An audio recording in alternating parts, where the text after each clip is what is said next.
Why am I like this?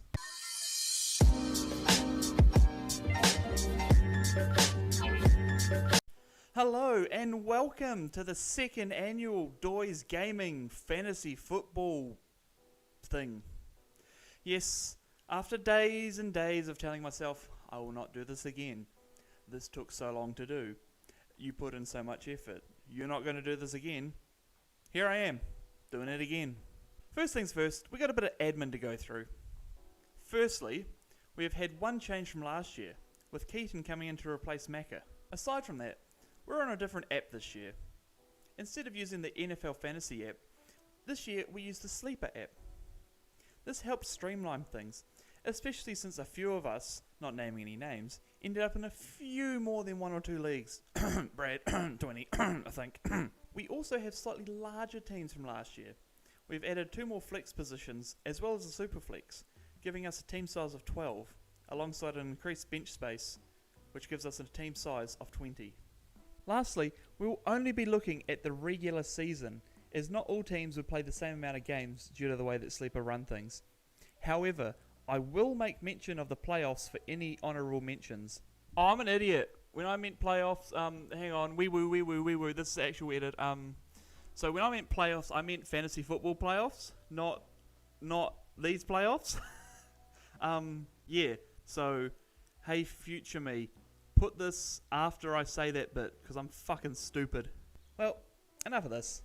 You're here for the stats, not for me. So let's get this show underway. First off, let's have a recap of how our season ended. The Super Bowl winner and runner-up from last year, Brad and Brooke, finished top 2, so this year they received a first round bye. This meant that Liam, Kane, Hamish and Sam would consist of our wildcard round. 3rd seed Liam took on 6th seed Kane in our first matchup. Kane headed in with a 1-point lead in projected score and got off to a 22-point lead thanks to 11 points from both Kenneth Walker and the San Francisco 49ers defense on Thursday night. Then, Saturday night brought 30 plus scores of both teams, as Kane had Justin Jefferson and Liam had Kirk Cousins. Justin Tucker and David Njoku then disappointed Kane with 9 points total, as did both Gabe Davis for Kane and Stephon Diggs for Liam. However, Kane also had Jalen Waddle, which took him to a 41-point lead over Liam. Despite low scores from Goff, Daniel Jones and Austin Eckler, Kane amassed 162 points. Liam tried his best, but between Miles Sanders scoring 0.9 points and Deebo Samuel not playing, whilst Michael Pittman sat on his bench with 19 points, Kane was the victor by 7 points. Meanwhile, big boy scores from CMC and Kittle, plus 12 points from Metcalf gave Hamish a huge lead over Sam after Thursday night. 27 points from Dalvin Cook helped Sam begin his week, as did a disappointing 10 points from Nick Chubb for Hamish. Tua and Allen then slugged it out for their respective teams, but with Hamish also having the Bills' defence, the more Tua scored, the less the defence scored. This, plus with Allen outscoring Tua by almost double and Tyreek bagging another 22 points, put Sam in a much more comfortable position. He was only 22 points behind Hamish and he had 2 more players than him left to play. And boy did he ball out. Mid-teen scores from Keenan Allen and Jerry Jeudy lifted Sam up. However, both of their Superflex QBs, Justin Herbert for Hamish and Desmond Ridder for Sam, didn't really do much. But at the end of the day, Sam led by 14 and still had Aaron Jones to play the next day. Lastly, Tom defeated Keaton to avoid the wooden spoon for a 2nd year in a row. He did make it hard for himself, as players like Michael Carter, Devontae Adams and Mark Andrews let him down. Meanwhile, Keaton only had 2 players not play. This, combined with big scores from Justin Fields, David Montgomery and Matt Prater, meant that Keaton only lost by 18. But that's okay though, because the 2 replacement players that would have played had Keaton changed his lineup only made 6 and 2 points respectively. This next week brought us Brooke versus Kane and Sam versus Brad. Thursday night was identical for each matchup. Brooke and Kane scored 0, while Sam and Brad both got 18 from their respective Jags players. For Brad, he was happy to see that Saquon Barkley was back to scoring big boy points, but that was about it for his team. He was especially let down by Jamar Chase, oh the irony, DeAndre Hopkins and Nick Folk, the latter being a weekly waiver wire ad who ended up costing Brad 2 points. A little bit of deja vu there from last year when he picked up the Chargers defense. Sam, however, didn't really get much going either from his team. Low scores from Aaron Jones, Ramondre Stevenson and Desmond Ridder kept him to 9 points behind Brad at the end of Sunday Night Football. This left Keenan Allen to rescue Sam's season and eliminate last year's winner. Considering that he had 6 receptions in the first half alone, I'd say Keenan Allen saved Sam's season alright. While this was a relatively low scoring matchup, Brooke vs Kane was more of a high scoring seesaw. Saturday Night Football only gave Brooke one disappointment. Just like last year, the only non-special teams player initially to score single digits was Adam Thielen. However, unlike last year, where he made 7 points before going off injured, Thielen could only muster 1 point.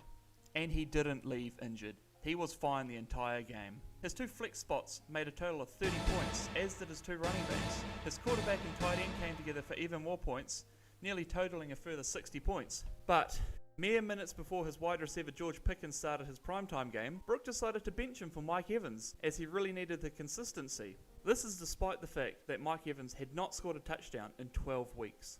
Pickens would go on to make 16 points, but that's fine, right? Mike Evans will score more than that, right? Kane had some good scores, but Njoku, again, alongside Swift, could only total 7 points combined. Heading into Sunday Night Football, Kane trailed by only 9, thanks to the cheat code that is Justin Jefferson scoring another 30 bomb, and both of his quarterbacks putting up 20 plus points. Both teams had 2 players left.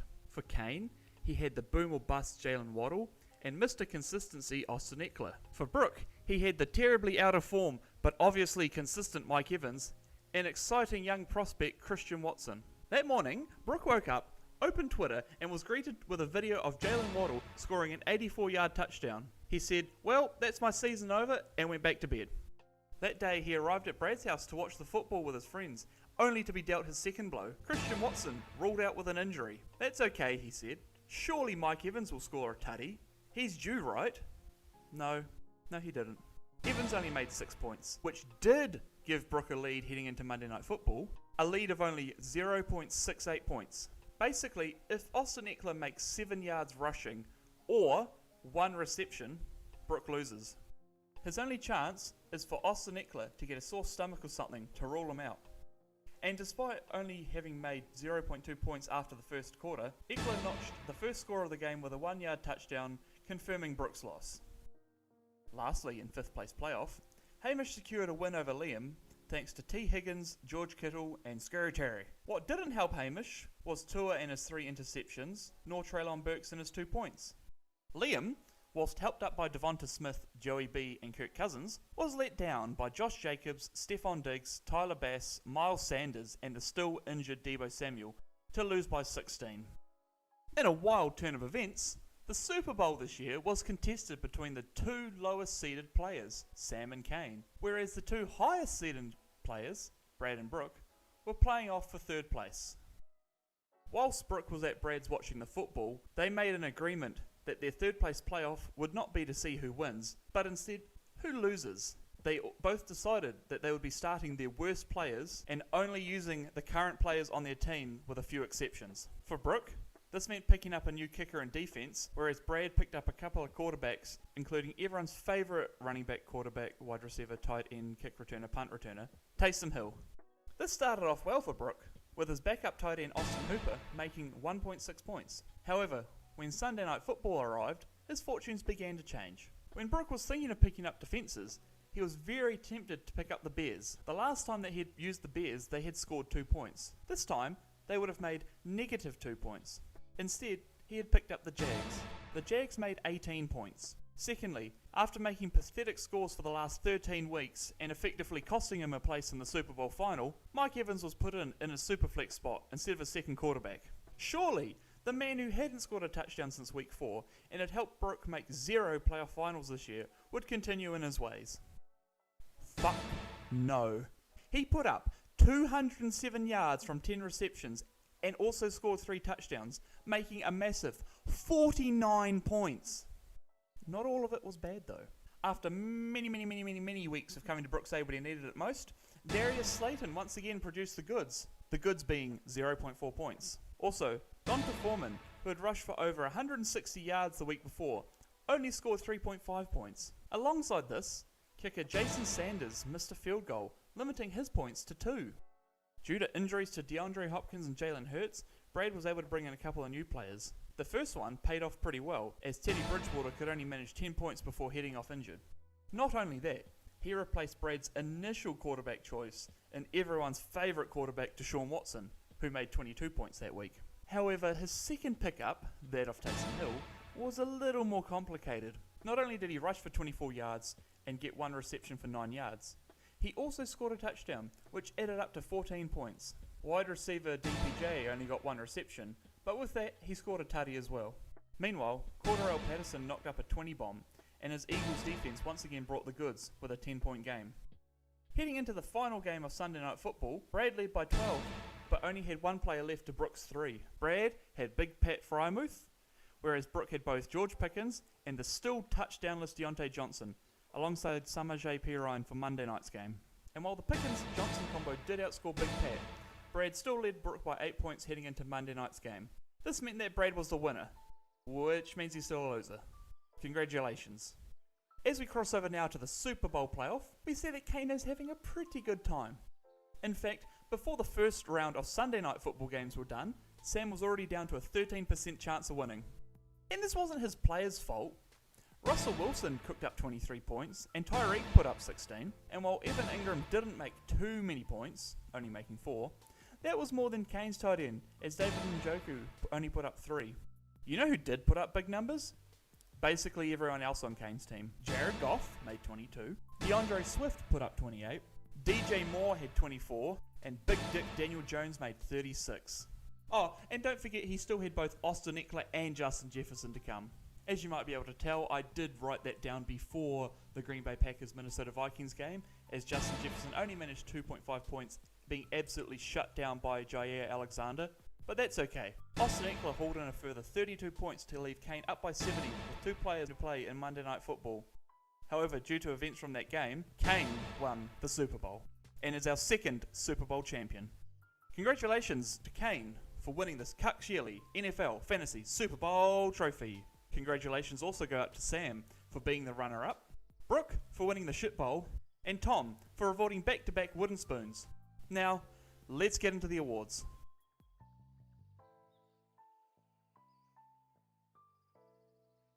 We begin with the Spread the Love Award. This award is given to the team who has used the most NFL teams in their fantasy squad. Last year, Brad was the winner with 30 teams used. Will he be able to retain his crown? In third place, we have a tie between 2 teams. Both Sam and Brad narrowly beat Hamish by using one more team than him, totaling 22 teams each. For Sam's team, the only teams that he didn't use were the Panthers, the Bears, the Bengals, the Cowboys, the Lions, the Colts, the Raiders, the Rams, the Seahawks, and the Commanders. For Brad, he didn't use the Ravens, the Bills, the Panthers, the Bears, the Colts, the Raiders, the Dolphins, the Jets, the 49ers, and the Buccaneers. In second place, we have Kane with 24 teams used. The only teams that he didn't use were the Packers, the Colts, the Jags, the Chiefs, the Saints, the Eagles, the Titans, and the Commanders. First place did not beat Brad's record, but did come pretty close. Brooke managed to use 29 teams, with the only 3 teams not being used being the Jags, the Dolphins, and the 49ers. However, in the playoffs, Brooke did pick up a player from each of these teams to be used in his own team, technically completing the set. Interestingly, this makes the second year in a row where the team who has used the most teams finished the regular season in first place. While no NFL team was used by all of the 8 teams, there were 3 teams which managed to make it onto 7 teams each. The Baltimore Ravens had players on every single team except for Brad's. The Minnesota Vikings made it onto every team except for Tom. And the Detroit Lions made it onto every single team except for Kane's. No, I'm joking. There's no way Kane misses out on a Lions player. It was Sam that didn't have a Detroit Lions player on his team. Congratulations to Brooke on winning the first award of the night. Next up is Mr. Indecisive, the award for the team owner who picked up the most players from free agency and trading. Brad was also the winner of this award last year, with 70 additional players added during last season. I have to give a shout out to Keaton. He won the Mr. Decisive award, as he picked up a grand total of 0 players throughout the year, including 0 trades. In third place, we have Sam. He picked up a total of 20 extra players throughout the weeks. During the weeks, Sam would pick up maybe a player here or there, except for weeks 7 and 14, where he picked up 4 players each. Maybe he was afraid of his opponent Liam and needed all the help he could get. In second place, we have Brooke. He picked up at least 1 player every week, aside for week 14, picking up a total of 24 players, plus the Adam Thielen trade to make 25 players picked up. However, in first place, we have last year's winner, Brad. Brad managed to secure an extra 29 players, which is over 40 players less than last year.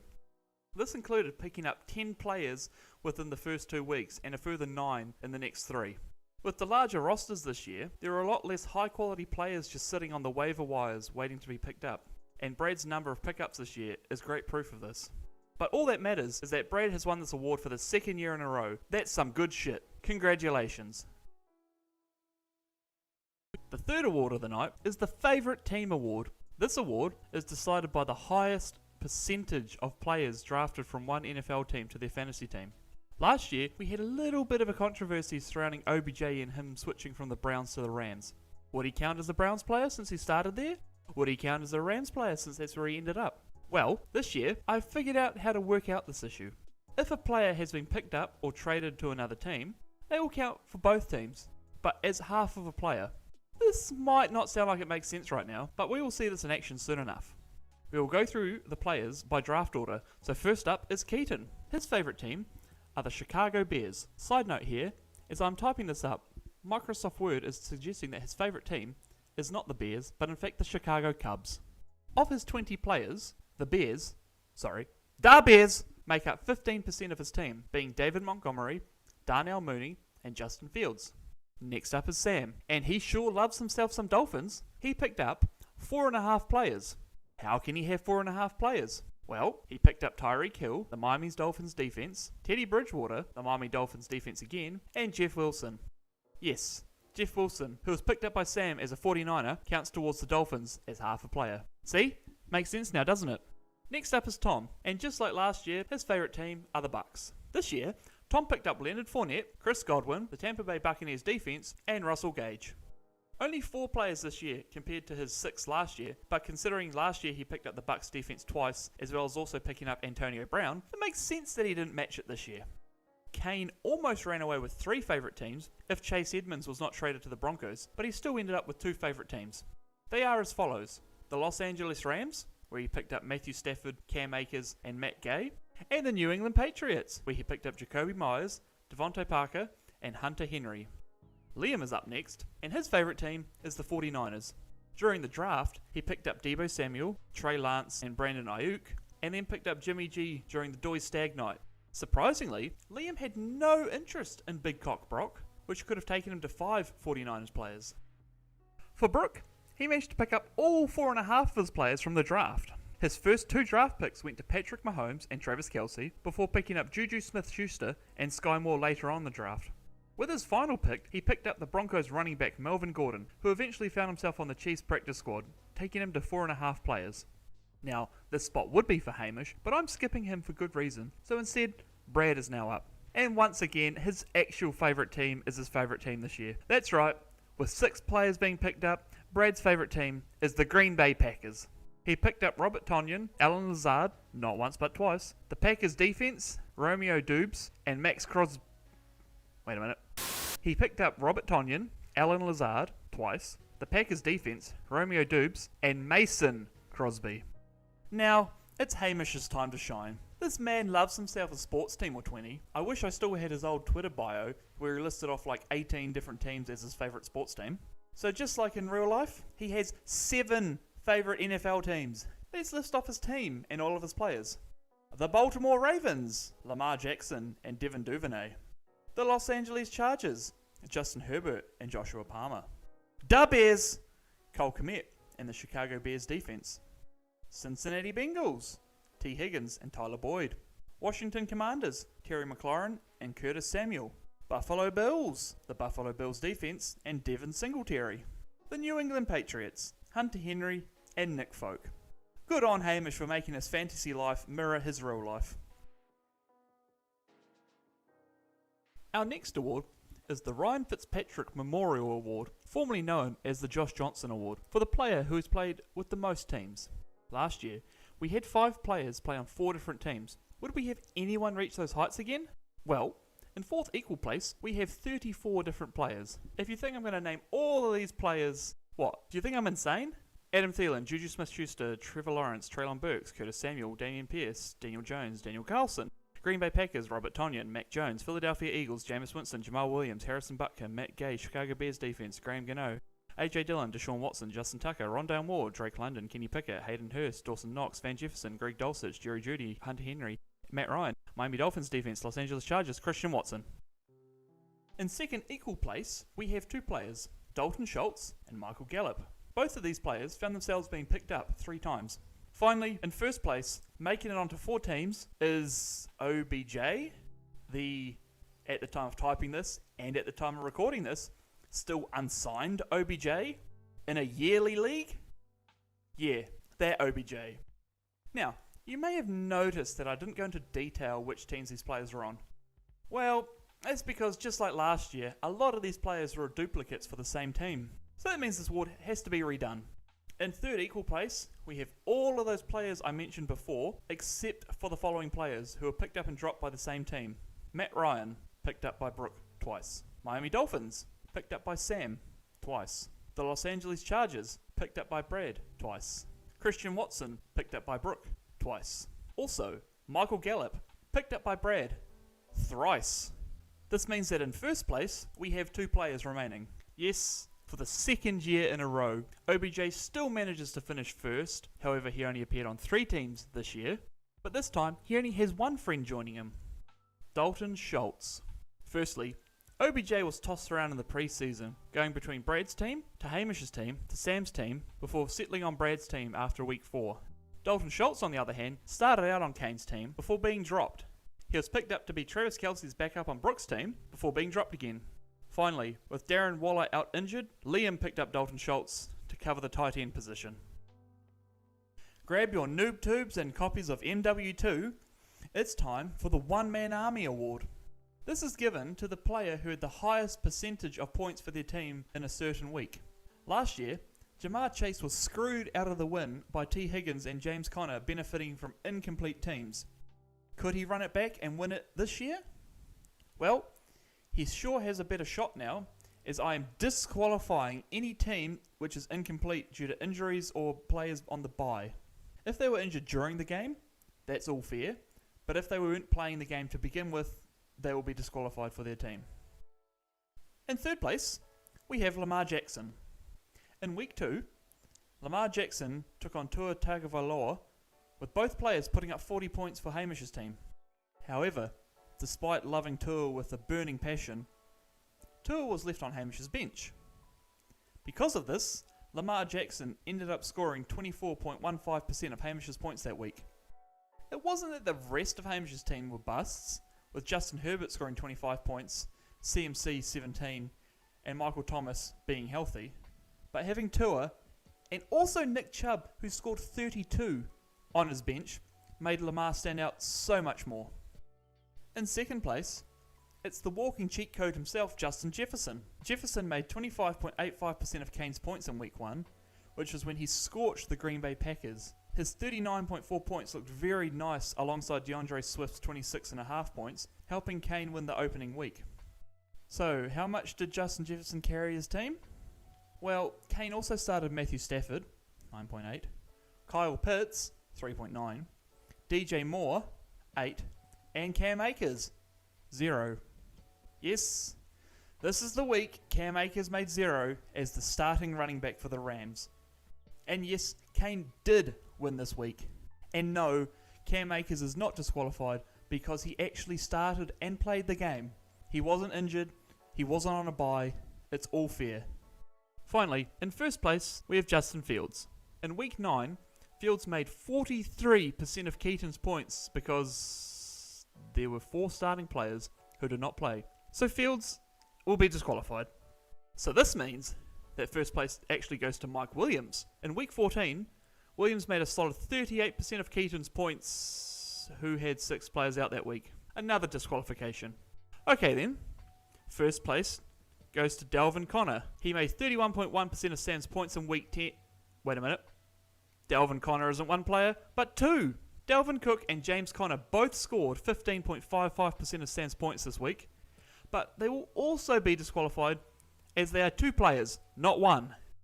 Okay, so first place will then go to Stephon Diggs in week 2. Diggs scored 44.8 points, which ended up being nearly 29% of Liam's points whilst Michael Pittman was out. Disqualified. First place goes to Justin Fields, again. In week 10, Justin Fields made just under 40 points, with Jonathan Taylor also making some decent points. But both Mike Williams and Matt Prater were out. Another disqualification for Justin Fields. Okay, Derrick Henry is in first place now, with his score in week 8. He made 28.71% of Liam's points. Sure, Rashad Bateman made 0, but he actually started that game. Do you know who didn't though? Deebo Samuel and DJ Shark. So yes, Derrick Henry is now disqualified too. In first place, we have TJ Hawkinson, blue team version. In week 4, TJ Hawkinson almost scored 40 points, with 5 players making single figures. But you'll never guess what I'm about to say. This is another disqualification, as David Montgomery was out that week. Okay, maybe this time we'll have a winner. Joe Burrow in week 7 threw for nearly 500 yards against the Falcons, putting up 39 points for Liam. And while Chris Evans did not get the ball, he was not out injured, so I can make an exception for him. I cannot, however, make an exception for DJ Shark, although, who was out injured again, so once again, disqualified. So first place will then go to Kenneth Walker. In week 9, in a close win against Keaton, Yes, there were more inactive players in this lineup. Disqualified. Next up for first place is George Williams. Yep, another disqualification here for 2 players making the top score, trying to be one person. Okay, how about Joe Mixon in week 9? Before I even start to talk about him, let's check the team. Mahomes, check. Foreman, check. Brown, check. London, check. Kelsey, check. Thielen, check. Evans, check. Moore, check. Jones, check. Carlson, check. Patriots, check. Finally, after 10 disqualifications, we have our first place winner. Okay, let's take a little break before I get into this. Hey everyone, I'm Liam Van Dyke and I'm from the Wheels Off F1 podcast. If you think Formula One might be something you're interested in, or you want to learn a bit more about the sport, come and join our community on Twitter at Wheels Off F1. You can also check out our podcast on any of the major apps. It's under the same name. And I promise, we're not biased. We like all the teams equally, despite what I'm wearing. Come join us. I think you'll enjoy it. Okay, so in week 9, Mr. Mixon decided that he hated the Panthers and ran in not 1, not 2, not 3, but 4 rushing touchdowns from his 153 rushing yards. Oh, that's not it. A further 58 yards from receptions, including his 5th touchdown, led Mixon to racking up 55 points for Brooks' team. This made up 26.19% of Brooks' 210 points that week and helped him beat Hamish. So congratulations for Joe Mixon, and congratulations for Brooke for actually having a full lineup. You've made my job a lot easier. Our last award before our intermission is the Big Summer Blowout and Just the Tip Awards, for the biggest and smallest winning margins respectively. Last year's winners were a blowout of 78 points and a small 0.44 point victory. Will these totals be beaten again? Well, to put it bluntly, if the highest victory last year was scored this year, it would only be the 8th biggest victory this year. Yeah. In third place, we have Brooke versus Keaton in week 5. For Keaton, sure, he was missing his kicker and a running back, but a lot of his players made some good points. David Montgomery made 18, Mike Williams made 23, and Keaton managed to score a solid 122 points, which doesn't sound bad, but ended up being the lowest score this week. Brooke, however, scored the highest score that week. Aside from AJ Brown and Drake London, every one of Brooke's players made double figures. That includes 16 points from Justin Tucker and 23 from the Patriots defense. This was the week where Travis Kelce only made 25 yards for 4 touchdowns. Breece Hall got more receiving yards, 100, versus rushing yards, 97. And Carson Wentz not only threw an interception, but fumbled 3 times too, while still throwing 2 touchdowns. All of this led to a massive 222 points, leading to Keaton losing by 99.88 points. And that's just third place. Second place is our first loss of over 100 points. In week 12, Tom's team was ravaged by injury and poor form. Between the 0 points made by Tyler Higbee and the fact that his only starting quarterback was Aaron Rodgers did not help Tom. Worst of all, Chris Godwin was sitting on Tom's bench with 29 points going to waste. In the end, Tom made 112 points total. In reply, Liam's 3 running backs almost outscored Tom alone. Derrick Henry only made 13, but Miles Sanders, 31, and Josh Jacobs, 48, made up for him. Aside from these two, there weren't many other big scores. I mean, sure, Dalton Schultz and Michael Pittman made 19 each, and Stephon Diggs 21, but it doesn't matter. Liam ended up with 219 points, giving him a win difference of 107.34. How could this be topped? Well, just ask Brooke and Brad. The week before, Brad's team was held together with duct tape. His bench consisted of the following players: Deshaun Watson, suspended; Kyler Murray, hamstring injury; Jerry Jeudy, ankle injury; Jamar Chase, hip injury; Gerald Everett, groin injury; Trevor Lawrence, bye; Tyler Lockett, bye. Also, Cooper Kupp was on his IR, alongside Javonte Williams, who was out for the season, with the only active players on his bench being Ezekiel Elliott and Clyde Edwards-Helaire. This week, Brad started both of them. While Ezekiel Elliott made 17 points, Clyde Edwards-Helaire only managed to make 0.9 points before straining his ankle, adding to Brad's injury woes. Worst of all, since Kyler Murray was listed as questionable heading into the game, which was a Monday night game, Brad had no one else to replace him except for OBJ. And somehow, despite starting OBJ, he wasn't Brad's lowest scorer. Instead, that honour goes to Rondale Moore, who, after picking him up from free agency, managed to make negative 0.6 points before also going off injured. Jalen Hurts, DeAndre Hopkins and Big Pat Freiermuth helped carry Brad to a paltry 113 points for the week. Meanwhile, Brooks' team decided that they all wanted to ball out this week. Between his kicker and defense scoring a combined 30 points and 6 players scoring over 20, Brooke managed to make a massive 237.2 points. This led to a victory for Brooke by 123.8 points. Now, before we go into the smallest victories, there's a few honourable mentions for some other large game victories. Brad defeated Keaton in week 1 by 99.52 points thanks to Jamar Chase, Cooper Kupp, Saquon Barkley, Jerry Jeudy and Amon-Ra St. Brown. Hamish defeated Tom by 90.98 points, with 50 points from his quarterbacks, 65 from his running backs and 21 from Nick Folk. Hamish's full team defeated Keaton's 6 players by 89.46 points in week 14. Despite Kyler Murray making 0.66 points this week, Brad defeated Tom in week 14 by 86.84 points. Before that, Brad spanked Tom again, this time by 76.5 points in week 7. Devontae Adams helps Tom beat Keaton by 75.48 points in week 13. Alrighty now, it's time for the smallest victories. In third place, Sam was taking on Tom during week 2. Josh Allen's 23 and Tyreek Hill's 42 points, plus 32 from Aaron Jones, helped prop Sam up for 175 points. Tom was not having a good time, before Mark Andrews and Christian Kirk combined for 50 points. Evan McPherson also made 13 points, and the Tampa Bay Buccaneers top scored for Tom with 29 points.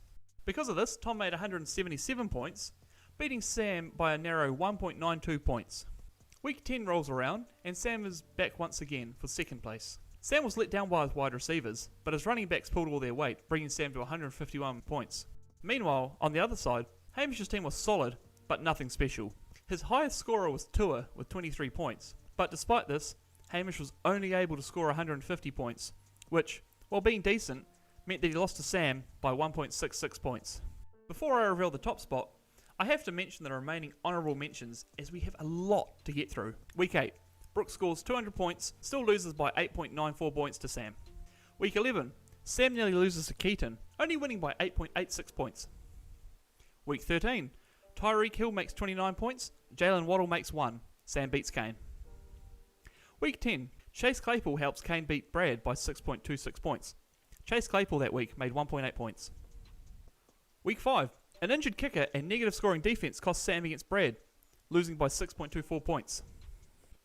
Week 9, Sam finally starts Garrett Wilson, beats Tom by 5.9 points. Also week 9, Kane forgets to set his lineup, beats Keaton by 5.06 points. Week 4, Tom Brady, TJ Hawkinson and Mike Williams almost helped Keaton beat Sam, but he was short by 4.64 points. Week 14, even without a defense, Liam beats Sam by 3.76 points. Week 7, Joey B and Josh Jacobs scores about 50% of Liam's points, still loses to Sam by 2.64 points. Week 6, Hamish pulls a win out of his ass, beating Brad by 2.34 points. Out of his 14 games, Sam only had 4 games that had a result that was larger than 10 points, with only one of those 4 being a victory. That's just a little fun fact I discovered while doing these lists. Anyway, this final game is a wild one. So in week 8, 4 teams made 200 plus points over 3 matchups. In the final game, Liam took on Kane. Travis Etienne and Derrick Henry made 25 and 35 points respectively. Aside from that, the Saints made 16 points on defense, and that's about it. To be fair, Liam had left the injured DJ Shark and Deebo Samuel on his active team, and alongside that, Rashad Bateman went off injured without scoring. On Kane's side of the field, his team didn't do too badly. Led by Jacoby Myers 21 and Jared Goff 18, Kane managed to get to 24.62 points heading into the final game. Unfortunately for Kane, his final player, David Njoku, was ruled out before the game began, and he had no replacement for him, leaving him on 124.62 points. Liam, who was on 121.08 points, also had one player left to play, but it was the third string running back for the Bengals, and Liam's all-time favourite player, Chris Evans.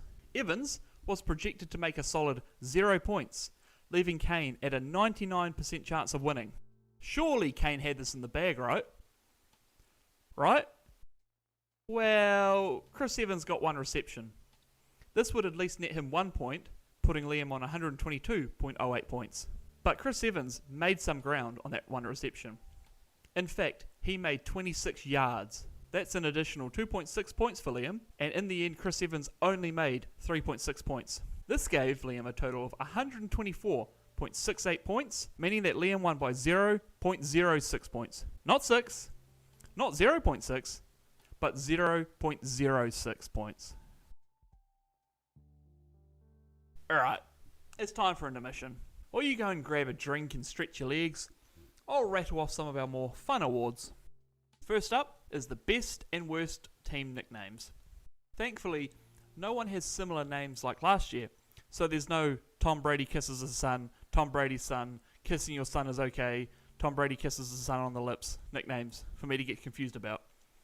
Seriously though, why the hell did we need like 3 or 4 of them last year? Anyway, the undisputed best name for the season goes to Kane and his team name of Beat Me If You're Gay. It might now be 2023, but there is still a lot of hostility towards homosexuality, so for Kane to offer up a secret way for the rest of us to come out is a very generous and gracious thing for him to do. On the other hand though, the worst name goes to Keaton for New World. Now, there is nothing wrong working at New World, and I mean, I know that from experience. And it's so nice to see someone repping their job as their fantasy team name. But that is where the issue lays. When we did the draft, Keaton worked at New World. However, by the time the season rolled around, he was long gone, which ended up giving him the worst nickname award. Our second award is the Participation Award. These are given out to players who managed to make a total of 0 points throughout the entire year for their teams. First up, DeAndre Carter, Jameis Winston, and Tyler Algier. These players made 0 points for their teams as they were picked up and dropped within the same week. Next up is OBJ. Despite not being signed to a team, as I mentioned earlier, he was picked up by 3 different teams. While Hamish dropped him before the season began, both Brad and Sam kept him on their teams for at least 1 week each. Since he was not signed to a team, he could not score a single point for either of them. Isaiah Spiller is up next. He was out injured for the first 6 weeks of Liam's season and was dropped before he could score a point. Likewise, Teddy Bridgewater lasted 1 week on Sam's team, but in that week he got concussed before he could score a point. Lastly, we have 2 players who made 0 points whilst being active and healthy.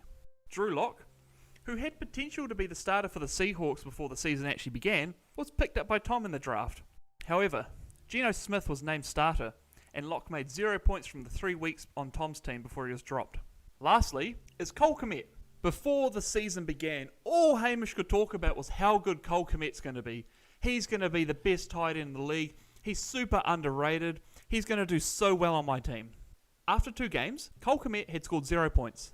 Now, unlike Drew Lock, Cole Kmet actually managed to get on the field. He got on the field both games and made 0 points both times. After the second week of goose eggs, Hamish dropped his secret weapon tight end. Our penultimate award is the Misunderstanding of the Year award. This award was basically decided before the season ever began. Liam, who was after a little tip and trick on who to draft next, went to Brad, the knowledgeable NFL fan.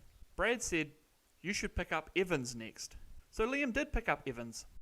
Chris Evans, the Bengals running back, the Bengals' 3rd string running back. To follow it up, with the very next draft pick, Brooke picked up Mike Evans.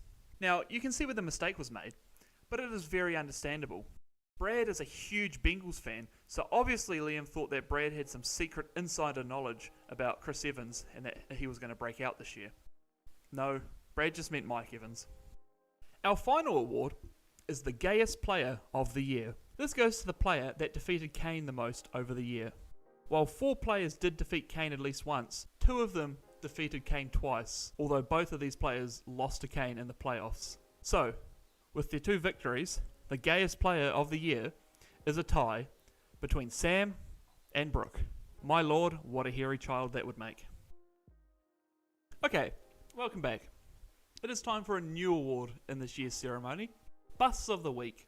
This is the list of the biggest busts of each week. Do note though, that to be a bust, you had to be on a starting team, not on the bench.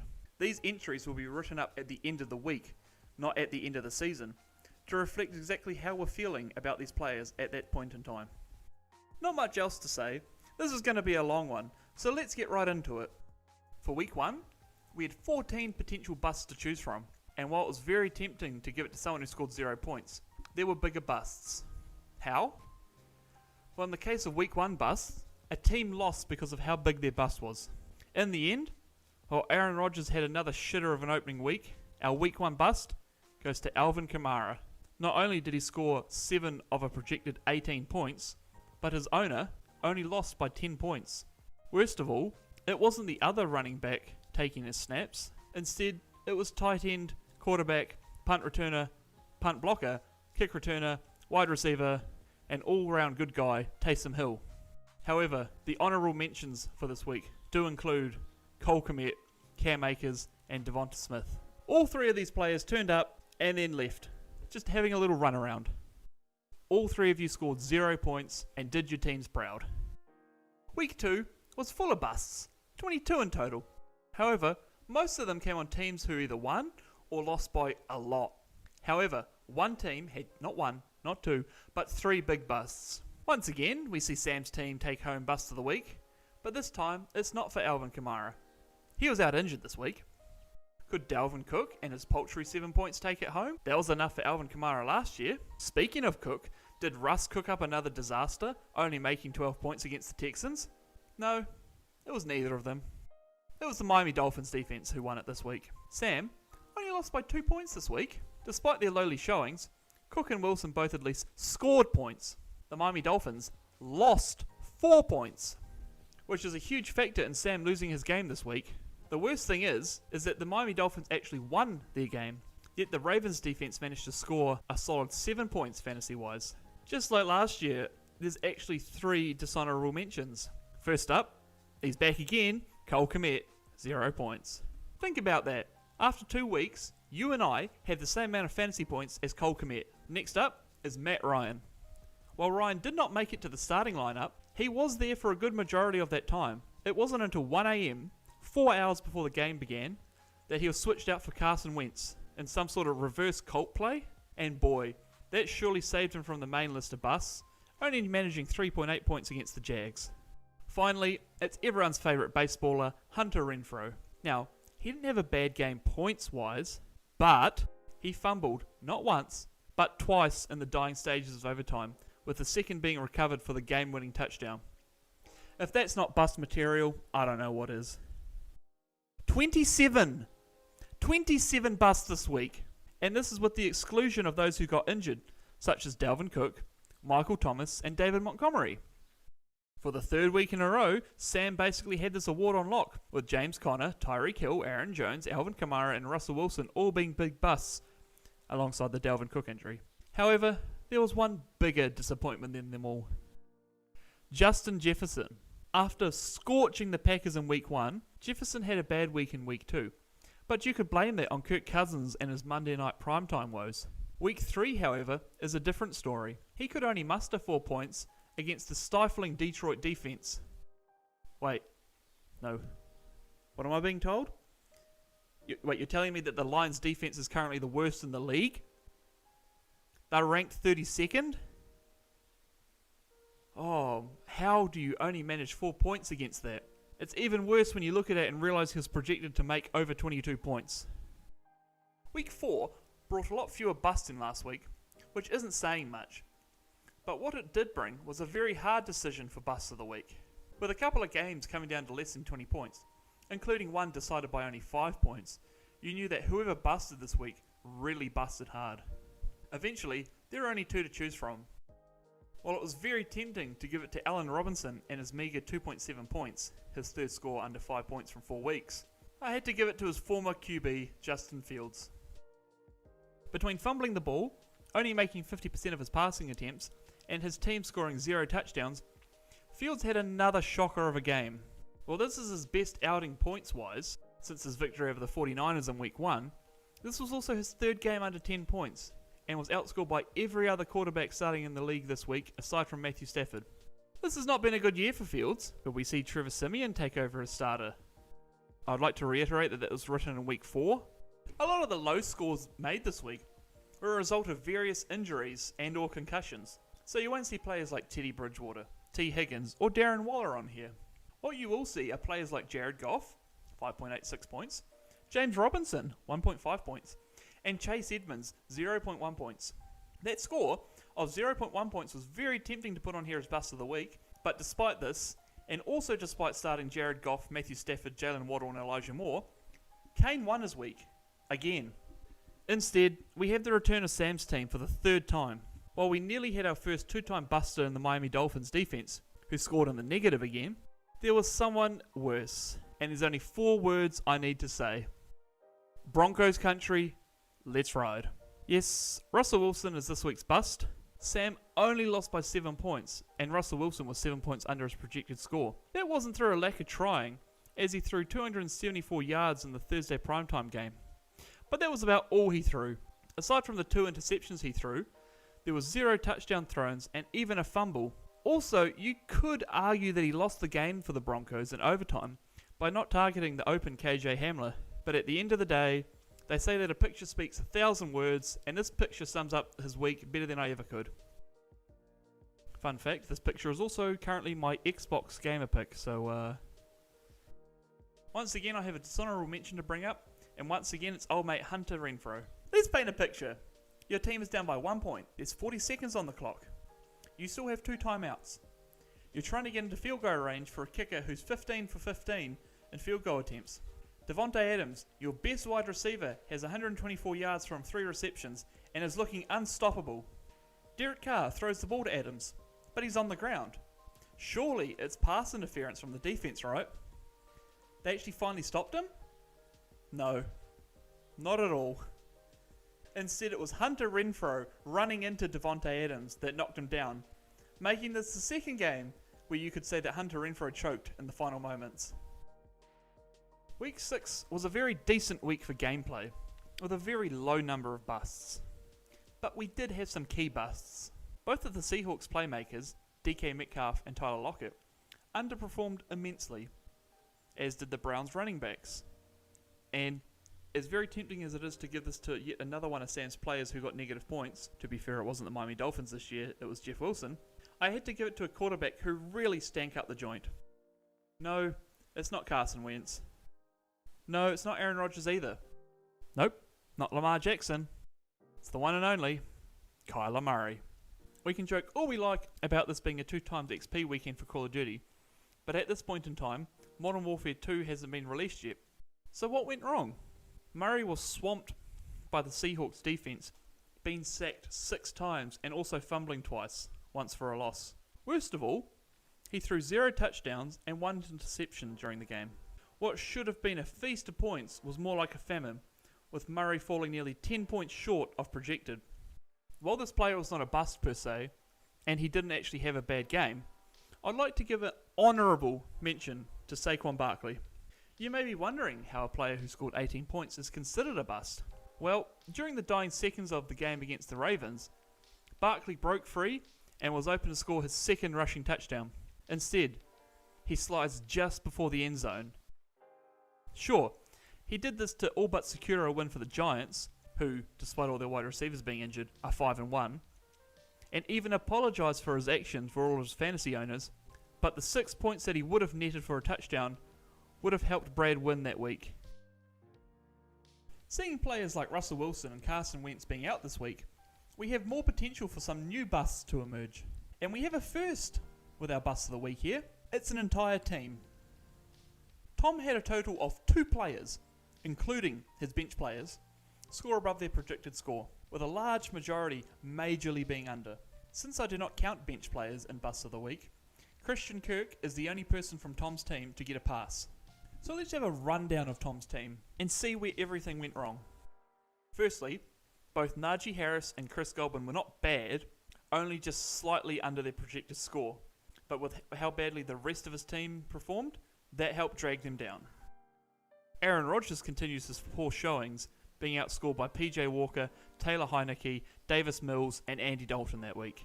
Leonard Fournette finally realised he wasn't playing in the playoffs and could only muster 26 yards total. Against the worst defense in the league, CeeDee Lamb only just managed to notch double figures, not helped by him losing points from his rushing yards being in the negative. Mark Andrews and James Robinson made a combined 0.4 points between them, and Mark Andrews scored 0.4 points. At least now, James Robinson should see more action, having been traded to the New York Jets to cover for the injured Breece Hall. Despite the loss of Hollywood Brown, Zach Ertz was barely targeted by the Cardinals' thrashing of the Saints. Speaking of thrashings, since Joe Burrow threw for nearly 500 yards, all Evan McPherson could score was from extra points, so there's not much else he could have done. However, the Tampa Bay Buccaneers defense could only muster one singular point against the PJ Walker-led Panthers. Luckily for Tom, his super flex spot does not make bust of the week because he had kept a still injured Baker Mayfield in. But you know what? As a Browns fan, fuck it, he gets it too. Hopefully, more of Tom's team turns up next week in his match against the now married Hamish. We as a league seem to have gotten a lot better at making picks onto who to start and who not to start, as not only do we have 4 teams score over 200, but we only had 12 potential busts of the week. Players like Derek Carr, Hunter Renfrow and Devontae Adams were smartly left on their respective benches. But you know who wasn't left on their bench, but should have been? Chase Edmonds. For context, here's a list of running backs who outscored Mr. Edmonds this week. Jamal Williams, Antonio Gibson, Latavius Murray, Jalen Warren, Derek Watt, Caleb Huntley, Ronnie Rivers, Alec Ingold, Jeff Wilson, Travis Homer, Chris Evans, Spencer Brown, Avery Williams, Dearness Johnson, and even Jonathan Taylor. Now, you may be wondering, geez, this is a little harsh, isn't it? Well, yes, it probably is. You know what else is harsh? Losing by 0.06 points. Against a very weak Detroit defense, Edmonds could only muster a measly 1.4 points. If he had managed to rush one more yard, then Kane would have won. Instead, Liam snuck away with another victory. Crazy to think that the Lions were the reason that Kane lost during a week. Another low bust week in Cuck's yearly, but one person stuck out ahead of the rest, mostly due to actions made by his team, not himself.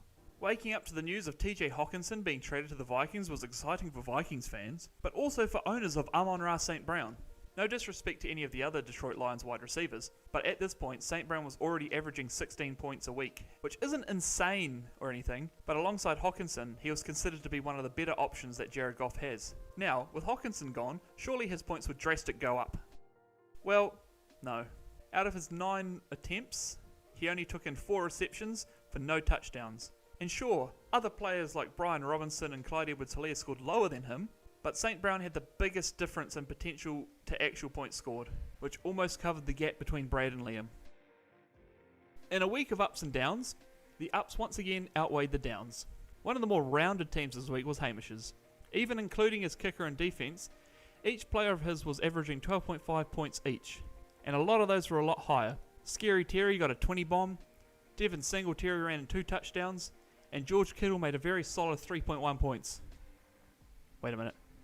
Yes, Kittle could only take in 1 reception this week, and even worse, Hamish only lost by just over 1 point. Kittle was the difference maker alright, just not the difference maker Hamish was looking for. Okay, who the hell told Kirk Cousins he was playing on a Monday?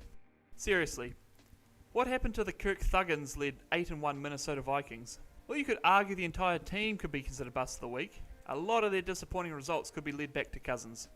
The 2 main wide receivers were targeted a total of 8 times, and Cook was still averaging over 6.5 yards per carry. To top it off, Cousins was replaced by backup Nick Mullins, who finished with a better passer rating and outscored Cousins for this week. Yeah, it was a bad day for him. Okay, so the unofficial bust of the week goes to Nathan Peterman. I woke up just before 7 AM, which is when the Bears game was scheduled to start. And you know what I saw? Nathan Peterman, starting quarterback for the Bears due to injuries to both Justin Fields and Trevor Siemian. However, mere minutes before the game was about to begin, Peterman was relegated to QB2, with the injured Trevor Siemian taking over. But in all seriousness, this was a very tough week to pick. Most of the busts were on losing teams who were not the sole reason for their loss, but after Melvin Gordon was waived by the Broncos for his fumbles, you would think that the other running backs would be put on notice. Instead, Alvin Kamara, the first double bust of the week, fumbled twice during the game. Not only that, but both fumbles were lost, including one in the end zone. Kamara could only muster 50 yards of total offense, and most of that came through receptions.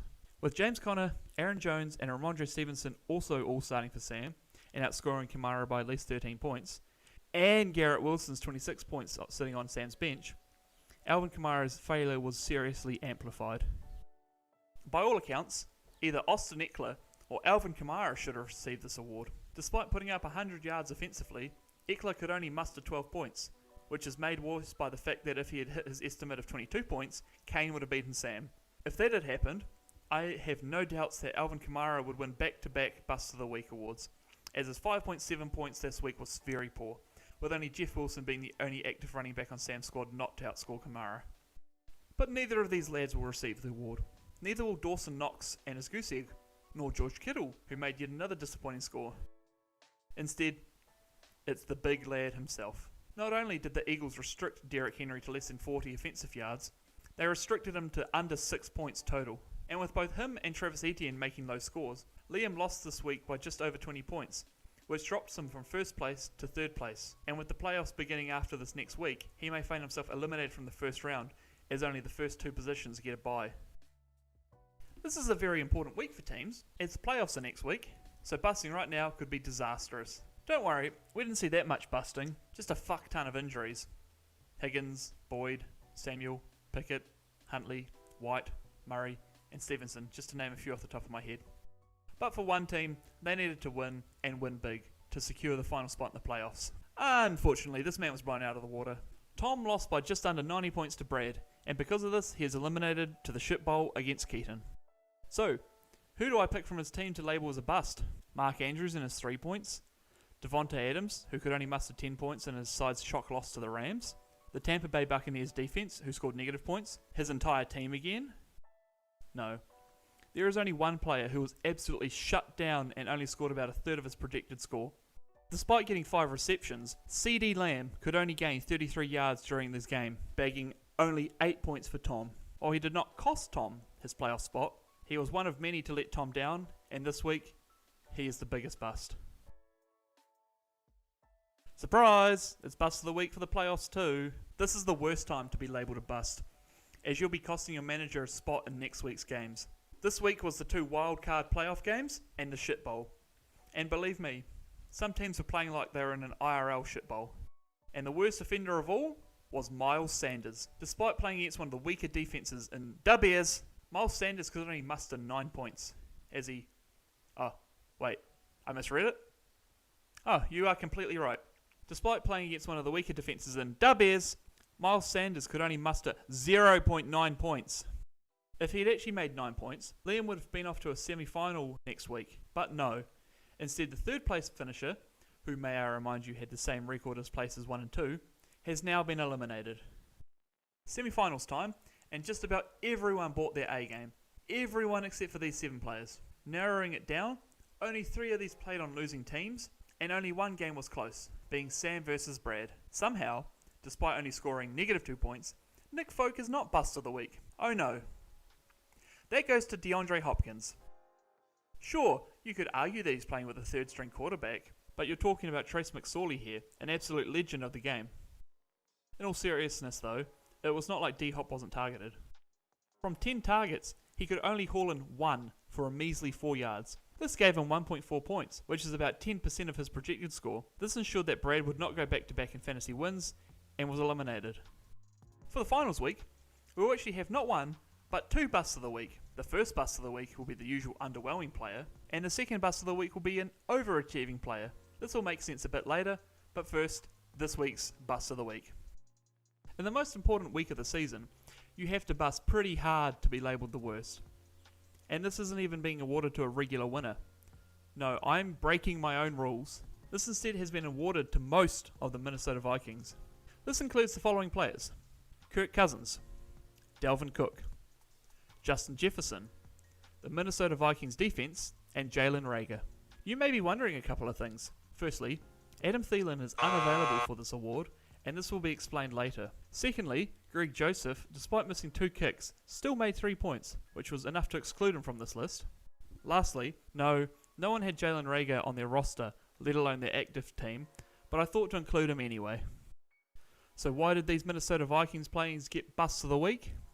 Well, let's have a look at their stats, shall we? Kirk Cousins had a 3-to-1 interception to touchdown ratio, completed only half of his passes, and fumbled twice, including 1 for a loss. Dalvin Cook could only scramble for 27 yards, and Justin Jefferson proved that his Week 1 scoring against the Green Bay Packers was a fluke, being shut down by J.A. Alexander, who even grittied on the man after forcing an incompletion, only managing 15 yards from his lone reception.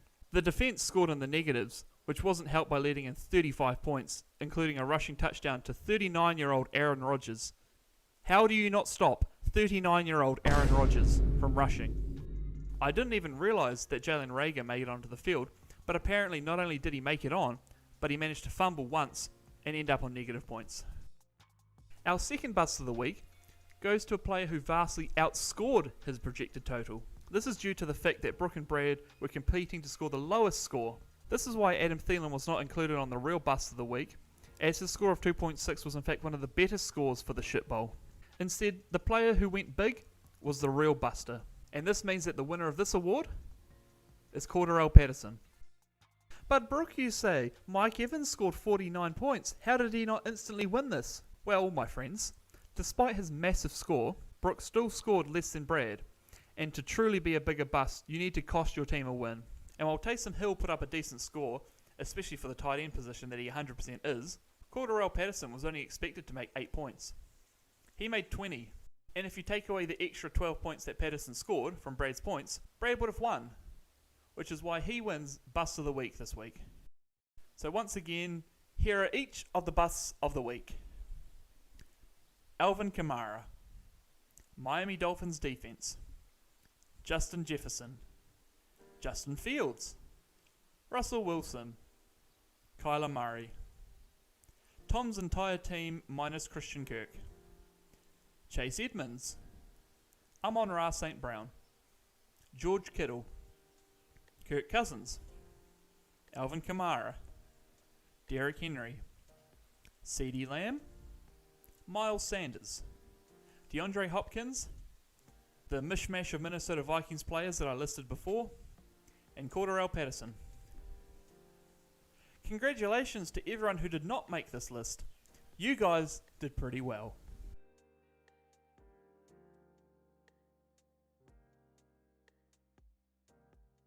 Next up is a reworked award. This year, instead of ranking the best and worst first and last round draft picks, we're doing all of them. All 20 of them. Oh boy. Let's get into this right now. Well, no actually, we need to set a couple of ground rules first. First off, considering we had about half a year between the draft and the first game of the season, there's a good chance that some of these players would not make it to game day. Which is actually true for some players. If any draft pick was dropped before the first game of the season, they would be replaced with who they got dropped by. So for example, if you drafted Daniel Jones in the 3rd round and then dropped him for Latavius Murray would be your 3rd round draft pick, not Daniel Jones. Also, when dealing with a player's points, we'll be looking at the points they scored for a team, not their total points, as it's up to the leaders of the team to decide how they use them. For each round, I will be listing them off in draft order, which means the first round will begin with Keaton's team and end with Brad's team, and vice versa for the next round. Okay, for realsies this time, let's go. In the first round, the draft picks are Jonathan Taylor, Josh Allen, Najee Harris, Austin Eckler, Derrick Henry, Patrick Mahomes, Justin Herbert, and Cooper Kupp. Both the best and worst draft picks this round were very close. While Josh Allen had another great season, there was one person that was better, and that was Patrick Mahomes. After 3 weeks, Mahomes only had one game over 20 points, but since then, he didn't score less than 19 points. In the end, he scored a total of 327.5 points, beating Allen by 12 points. Meanwhile, the worst first draft pick ended up being Jonathan Taylor. Taylor only made 141 points, narrowly beating out Najee Harris as the lowest first round draft pick by 2 points.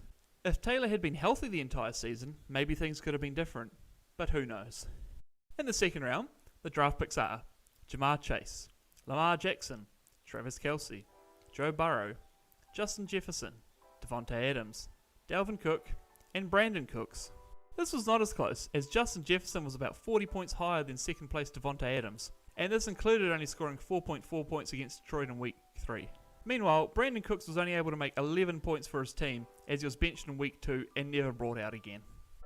In the third round, the draft picks are Darnell Mooney, Tyreek Hill, Mark Andrews, Kyle Pitts, Deebo Samuel, Joe Mixon, Christian McCaffrey, and Kyler Murray.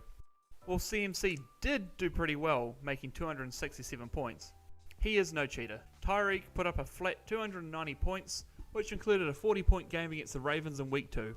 On the other end of this, Darnell Mooney would be the worst draft pick, as he scored 0 points for his team, but that's because he never got a start for Keaton. Instead, Kyle Pitts gets that honour.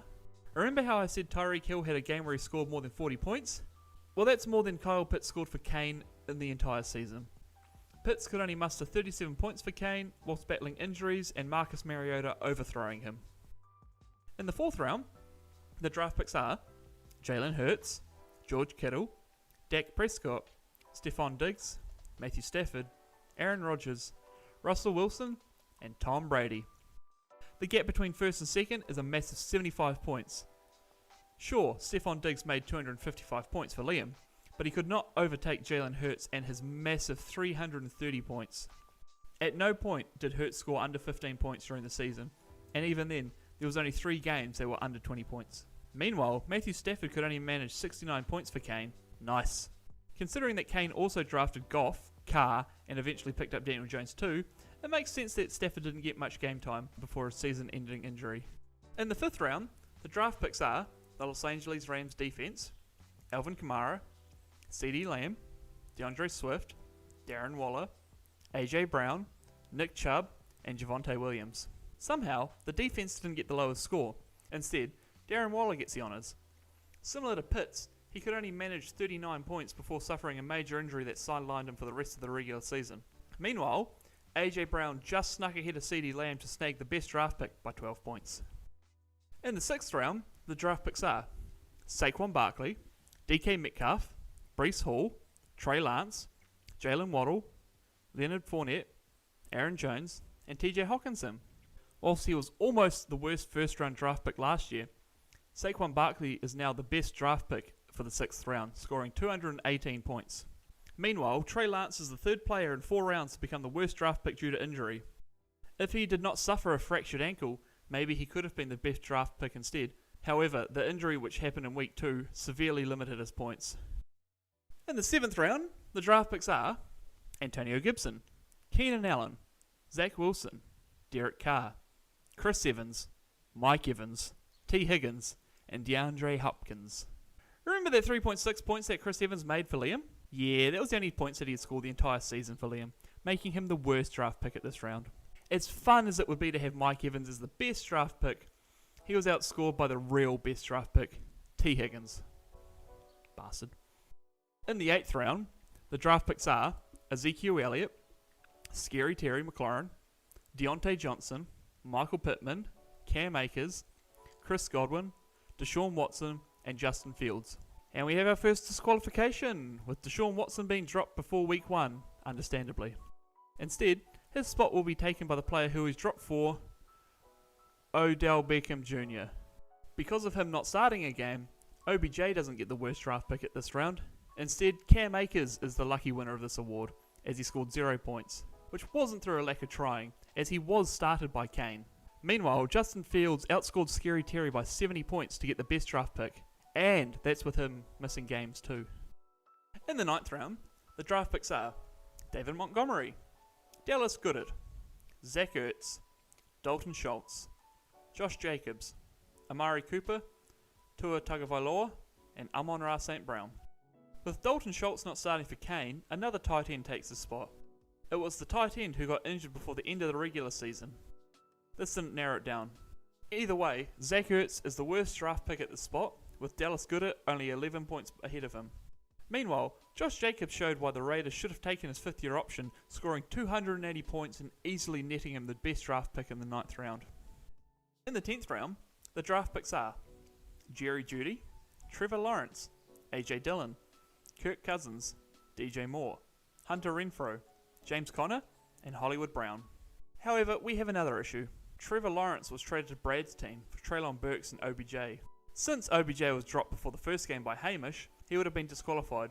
Thus, Treylon Burks became Hamish's 10th round pick. And because of this, Treylon Burks is the worst 10th round draft pick.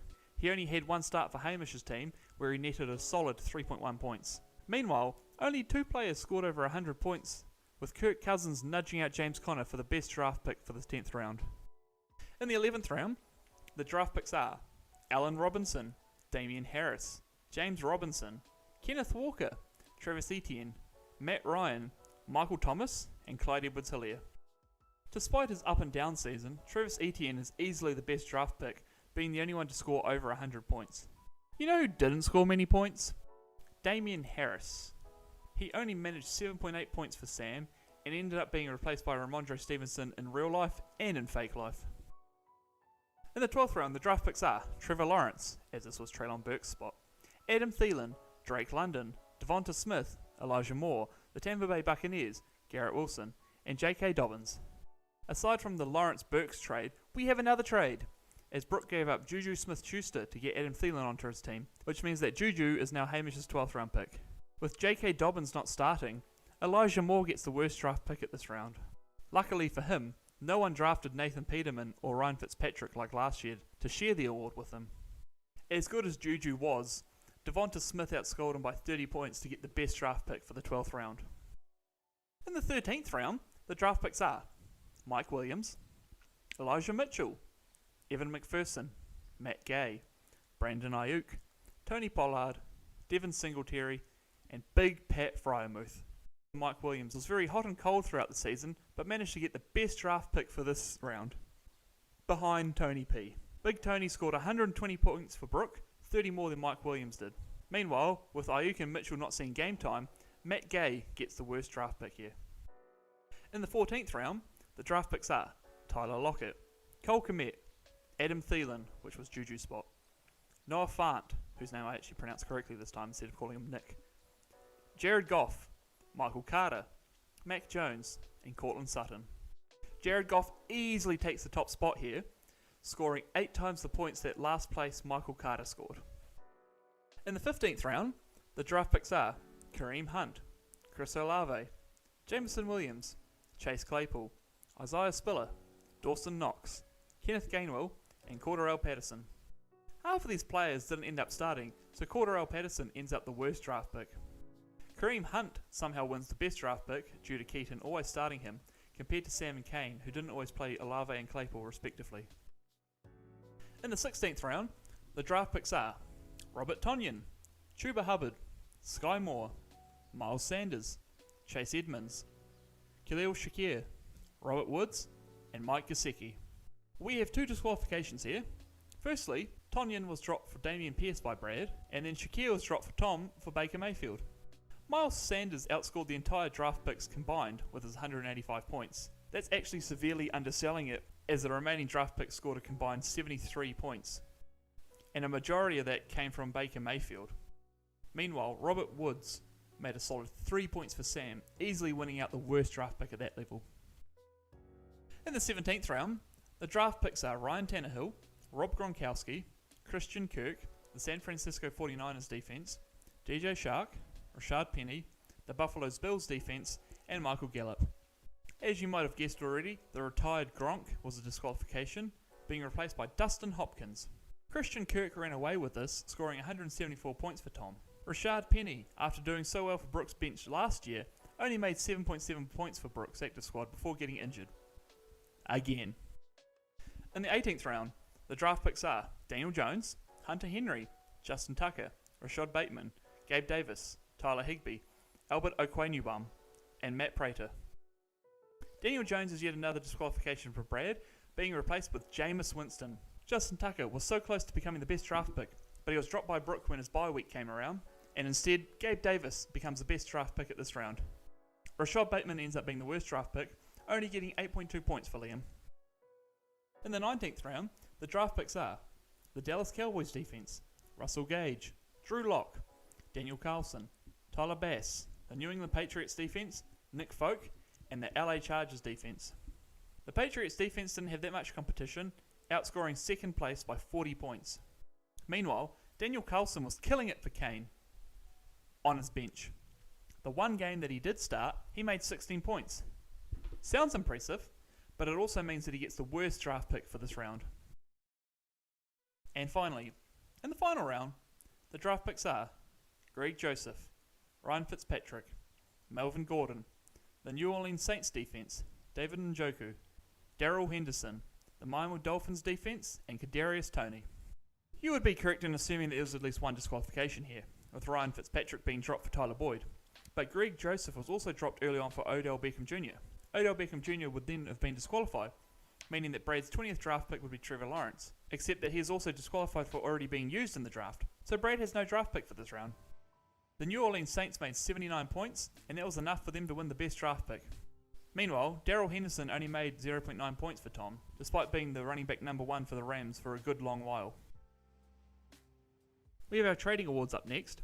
However, unlike last year, this year we'll be power ranking each trade, with the lowest rated trade being given the No Takes Backsies award, and the highest receiving the Fair Trade seal of approval. With the draft starting so much earlier than the season, we had some decent time to try out some new trades before the season began. In fact, we had 2 trades happen before the season even began. But that's also where the trading ended. And while I'd love to make this a super short award and rank those 2 trades and those 2 trades only, I had another idea at work. I do really need to stop thinking at work, huh? Last year, the thought that I had was, hey, you should do an NFL awards. That would be fun. And look at me now. Because almost all of us are in at least one more league together, I will be power ranking every single trade across all of the leagues. Of course, we do run into the issue of the dynasty leagues containing draft picks for the future years, but I say, let's have some fun with this award. So, if draft picks were involved in a trade, I will bring it up, but it will have no bearing on the rankings. And because of this, I have one disqualified trade to bring up. In the league Lads Dynasty, Tom traded his first round draft pick in next year's draft to Hamish for Ezekiel Elliott. Now, since I do not count draft picks, this would mean that Hamish traded Elliott to Tom for nothing, which would instantly make this the most unfair trade. But instead, I have disqualified this trade. Lastly, the way the winner is calculated is by taking the average score of each side of the trade and subtracting one from the other. Getting into things now, I will begin with the most fair trade and work my way to the most unfair trade. In 24th place, we have a draft from Lads Dynasty. Brad traded Sam, Mitchell Trubisky, along with a first round draft pick, for Breece Hall and a second round draft pick. Now, you may be wondering, how in the blue hell is this a fair trade? Well, both players made a grand total of 0 points for their respective teams, therefore this results in a fairness difference of 0, making this the most fair trade of them all. In 23rd place, it's another trade from Lads Dynasty. Despite having a running back core made of paper mache, Brooke traded Clyde Edwards-Helaire and a first to Hamish for Deontay Johnson and a second. Despite being replaced as the main running back for the Chiefs, plus getting injured, Clyde Edwards-Hilaire managed to average almost the same points as Deontay Johnson, which gave this trade a rating of 0.09 towards Hamish. In 22nd place, we have the only trade made in wheeling and dealing. Brooke got on the Tua hype train and traded Brad both George Pickens and Brian Robinson to get Jalen Waddle in week 1. While on paper this seems like a very unbalanced trade, the combination of Robinson missing the early season and Pickens dealing with a rotating quarterback position meant that it resulted in a 0.27 win for Brad. In 21st place, we have the only trade from a different league, We Are Going Deep, featuring the same players as before, Brad and Brooke. Brooke continued his trend of picking up wide receiver 2s that were wide receiver 1s last season by getting Hunter Renfrow from Brad for Chase Claypool. But what Brooke did not plan on was how badly Renfrow would perform or how injured he would be. In the end, this trade got a rating of 1.27 towards Brad. 20th place brings us to Trading Cards Dynasty, and a trade that a lot of people thought was wild. Hamish really wanted Najee Harris, and after Brooke repeatedly declined his trades, he offered a big boy deal in week 7. He offered up David Montgomery, Devin Singletary, as well as not only 1, not 2, but 3 second-round draft picks for next year's draft, all for Najee Harris.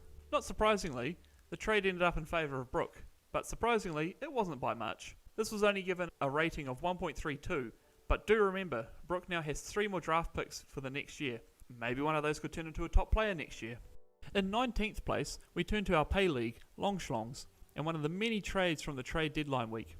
Brad needed another backup QB for the coming weeks, and he knew that he could get Zach Wilson from Hamish, so he offered both KJ Hamler and Daniel Bellinger, who had been out for 3 and 4 weeks respectively. And, despite the resurgence of Mike White, Brad ended up winning this trade, with a rating of 1.42 towards him. How? Well, once they came back, Hamish never played either of the players he received in this trade, resulting in 0 points from him. In 18th place, we finally arrive to the first trade of this league. 7 of the 8 lads were in an Xbox party when we drafted our squads. The only one not there was Hamish. Brooke had Adam Thielen lined up to be his next draft pick, with just Hamish in front of him. He then received a message on Facebook saying, "I'm sorry, I love you," seconds before Hamish took Thielen.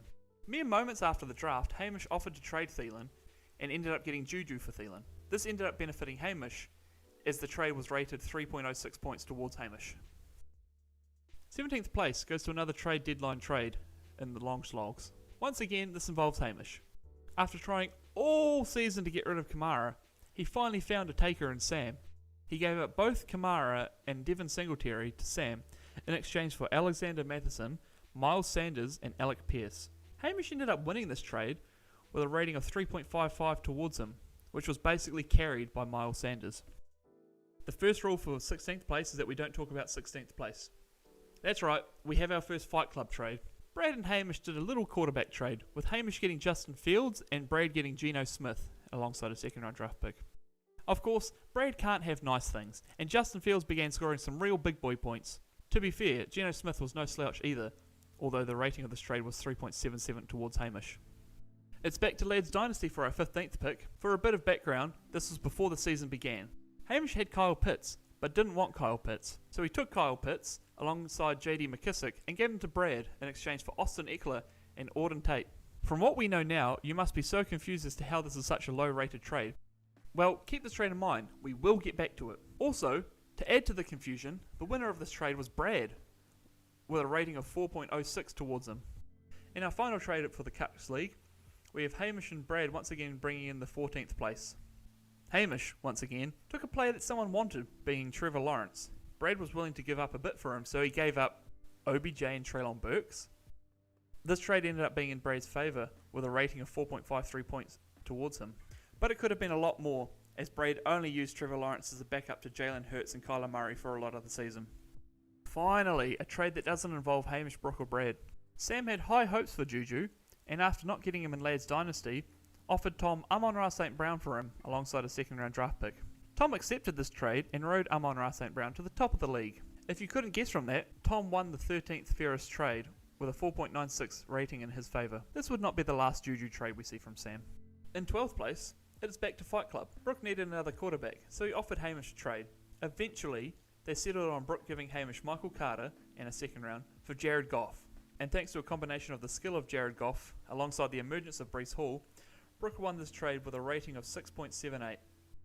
11th place now, and this is one of those rare mid-season trades. During week 3, Hamish finally found someone to take Debo off his hands. Brad kindly accepted Debo, giving up Chris Olave and a second round draft pick. Olave went to benefit from Michael Thomas getting injured, and Debo went on just to get injured. This heavily skewed the favour in Hamish's way, with the rating of 7.34 in Hamish's favour. We're in the top 10 now, and we're back to long schlong. You'll never guess it, but Hamish had Pitts, and he didn't want Pitts. Again, despite the previous trade I mentioned, he did want Debo, so he concocted a trade with Sam. He would bundle Kyle Pitts with Jared Goff, and in exchange would get Debo and Mac Jones. Despite receiving Kyle Pitts, Sam ended up winning this trade, being carried by the power of Goff, giving him a 7.77 rating in his favour. In a very interesting trade, our 9th place trade involves Kane and Tom in Lads Dynasty. This is one of those trades that look way worse when you don't factor in the draft picks. Kane gave Tom Brevin Jordan in exchange for Hollywood Brown. However, Kane did also give Tom his first round draft pick next year. Since we're not looking at draft picks, however, Kane easily wins this trade with a rating of 8.28 in his favour. Number 8 goes to our final Fight Club trade. Hamish really wanted Donta Foreman, as he had CMC and wanted his handcuff. If you couldn't tell, this was another preseason trade. So he gave Brooke David Montgomery for him. To be fair, Hamish did get Brooks first from him, only giving up his third. But in terms of this year, Brooke blew him out of the water with this trade, with an 8.56 rating in his favour. Our 7th place trade goes to our final long schlong deadline trade. To bolster his ranks, Brad traded away Tyler Boyd to receive James Conner and Devin Duvernay from Sam. James Conner then proceeded to kill it for Brad, carrying this trade to be 9.93 points in Brad's favour. We are now into the super one-sided trade here, with every rating being over double digits in favour of the trade winner. 6th place is another Lads Dynasty trade. Hamish gave up both Keenan Allen and Alvin Kamara to Sam for James Robinson? Huh? Let's look at the draft picks he got, and yeah, that makes more sense now. He got 2 first round draft picks for the next year alongside that. But just looking at the players, Sam easily wins that trade with a rating of 12.42 in his favour. It's fine though, as we go into 5th place now, and Hamish is on the other side of a one-sided trade. He did give up a first, alongside Kenny Pickett, to secure his favourite quarterback from one of his many favourite NFL teams, Tua Tagovailoa. Kenny barely started for Kane, whereas Tua was Hamish's main quarterback, leading to Hamish winning this trade with a 12.61 rating in his favour. 4th place goes out to Brad and Brooke in trading cards. When Brad set up the league, he turned on tight end premium scoring so that each reception was worth 1.5 points instead of 1. Brooke proceeded to draft both Mark Andrews and TJ Hawkinson in successive draft picks. Brad proceeded to forget that it was tight end premium. To remedy this, Brad offered a trade to Brooke. He would give up a first, a third, and Hamish's favourite tight end, Cole Kmet, for TJ Hawkinson. Brooke trusted Hamish's hype and accepted the trade. Kmet did fuck all, leading to Brad winning this trade by a rating of 13.23 points. In 3rd place, we have the other Juju trade that I was talking about. Sam, super high on that Juju juice, not only offered Brooke Amari Cooper, but also a second round draft pick for 2025 and $10 of fab. Brooke, being a Browns fan, said sure, why not, and never looked back. Cooper racked up point after point after point, whereas Sam traded Juju before he could even score any points for him, giving Brooke the win and a trade rating of 13.67 points in Brooke's favour. Speaking of foreshadow trades, you remember how I told you that Hamish turned Kyle Pitts into Austin Eckler? Well, it turns out that Brad wanted Austin Eckler back, so he offered to return Hamish JD McKissick, but also throw in Antonio Gibson and Isaiah Likely and a second round draft pick. Hamish took it and proceeded to do absolutely nothing with these players, handing Brad the win for this trade by a whopping 13.71 rating. What idiot could accept a trade worse than that? The top running back for a backup running back, the backup's running back, and Mark Andrews' backup. It's me. Hi, I'm the problem. It's me. In long slogs, Brad offered up a big boy trade. He would give Brooke Antonio Gibson, DPJ, and Isaiah Likely for Tyler Boyd, Leonard Fournette, and Trey McBride. Brooke, looking to the future, accepted the trade. And who knows, maybe in a few years, these three, well, 2 of these lads, could be balling out. But as of this year, Brad killed him in this trade with a rating of 15.36 points in his favour. Oh, how the turns table after his trading adventures last year. Our other newest award is the Fabulous Player of the Year. With switching to a new app, we are presented with a new way of doing waivers. Gone are the days where Brad would not get who he wanted because he was top of the table. Instead, we were given fab, which we could use to spend on our waivers to help us secure them. Basically, pay to win. While we were all given $100, we did not have to always use it when making waiver claims. Some people used none of it, while others used quite a bit, but which players were worth their price tag? In third place, we have Kenny Pickett. Pickett was picked up by Brooke for $3 to cover the Mahomes-Prescott bye weeks. And he did fine, scoring 9 points for every dollar that Brooke spent, which averaged out to be about $3 per week per dollar. Second place goes out to another Brooke pickup in Daniel Carlson. Another big buy, Brooke spent a whopping $1 on him to replace Justin Tucker once Carlson's bye week was over. This ended up being worth 7.11 points per week per dollar, which is quite nice for a kicker. Before we get to first place, there's a few players I'd like to shout out. Firstly, both Jamal Williams, $10 by Hamish, and Damian Pierce, $20 by Sam, were the only two players to have double digits spent on them while still being worth over 5 points per dollar per week. Next, we have Matt Ryan. Brooks spent a whole dollar on him to come back to replace Carson Wentz. He did alright, scoring 11.92 points before being dropped again. This would make him average 11.92 points per dollar per week, which would easily make him first, but I've disqualified him on the grounds that it was not long enough of a pickup to count. And then we have Rondale Moore. Brad spent $35 on this man, only for him to score negative 0.6 points and get injured for the rest of the season. This gave him a rating of negative 0.02 points per dollar. But in first place, we have yet another Brook up, and it's Rondale Moore? Didn't I just talk about him? Didn't he just get the worst player pickup? Well, yes, but you need to remember, this is a different team. Before Brad picked him up, Brooke picked him up for $2, and he lasted only a couple of weeks. But in those couple of weeks, he averaged 8.33 points per dollar per week, which netted him the number one spot. A little bit better than negative 0.02 points, I think. The Sub Me In Coach Award is for the highest total amount of points made while sitting on the bench. We have the potential for more candidates for this award, as the bench has an extra 2 spots compared to last year. Last year, Mac Jones took out the title due to Macca leaving him on the bench for the entire season, with Melvin Gordon taking second place and Keenan Allen third. Just like last year, we will only be doing one position per entry, so that all of the backup quarterbacks don't take over again. In third place, we have a defense.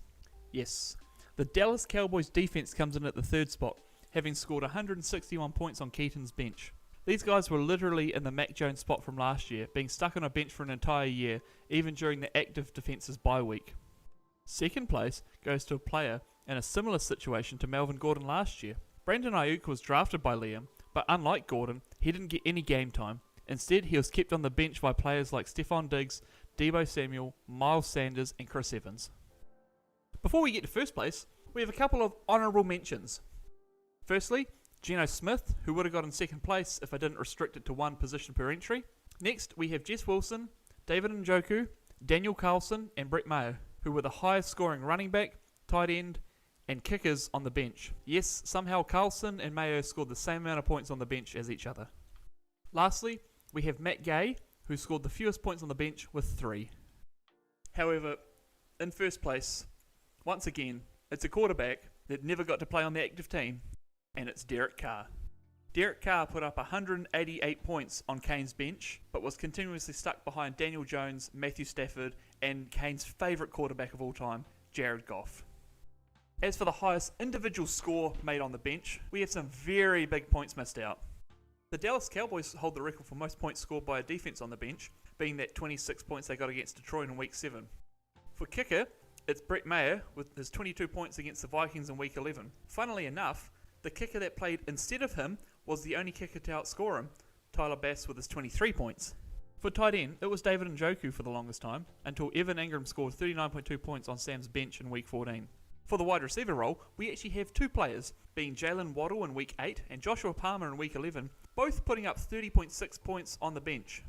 Lastly, for both the quarterback and running back position, I've already mentioned them, but they were both a part of Hamish's team in Week 2.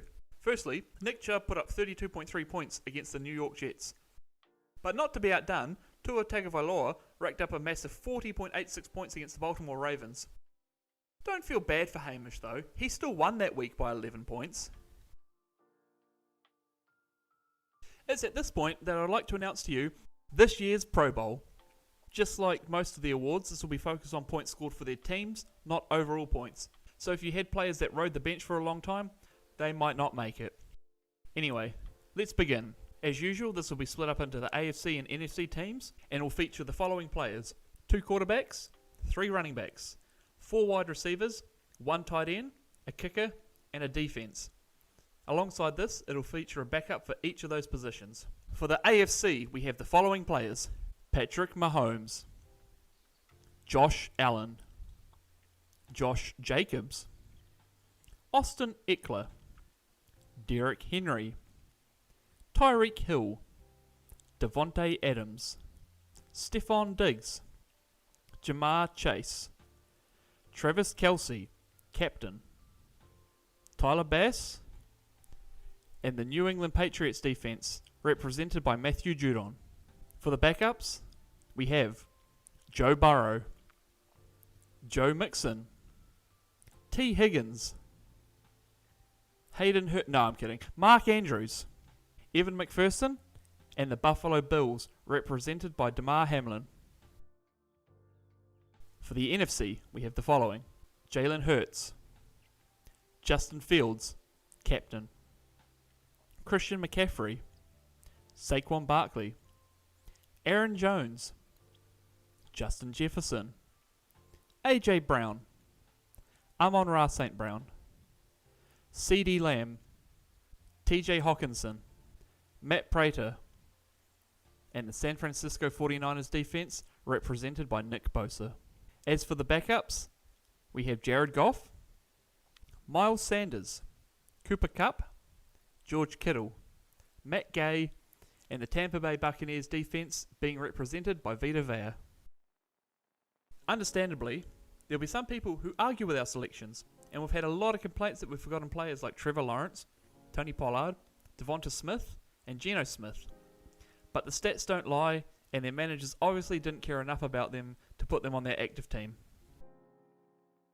Next up, the Diamond in the Rough Award. This award is for, as I've written here, the highest non-drafting player, which in English means the highest average of points scored for a team coming in from the free agency. Inversely to the previous award, the increased team size meant that the post-draft pickups were less likely, with 40 more players selected for teams this year. Last year, little-known rookie Jamar Chase won this award.